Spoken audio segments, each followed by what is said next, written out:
आस्था foundation संचलित आस्था रोटी bank Solapur Shri संत गजानन महाराज यांच्या पालखी सोहळा निमित्त वारकरी भक्तांना छत्री व रेनकोट वाटप करण्यात आले। दिनांक 10 जुलै 2024 रोजी संत गजानन महाराजांची पालखी सोबत वारकरी संप्रदाय होते।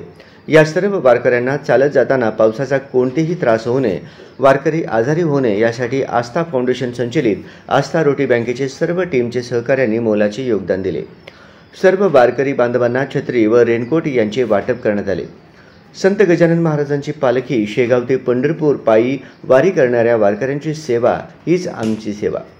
या कार्यक्रमासाठी डॉक्टर नेहा रोडा, नीता मंकणी, मीना गायकवाड, सूरज रघोजी, निलेमा हिरेमठ, पुष्कर पुकाळे, स्नेहा बनकुत्रे, कांचन हिरेमठ, मंगल पांढरे, छाया गंगणे, संपदा जोशी, ज्योत्सना सोलापूरकर, नीता अकुर्डे, स्नेहा मेहता, महावीर मेहता, विद्या माने, संगीता छंछोरे, माया पाटील, अर्चना कटमले, सुनीता मोहले, सत्यम सोलापूरकर, व्यंकटेश कोल्हापुरे व विजय छंछोरे हे सर्वजण उपस्थित होते।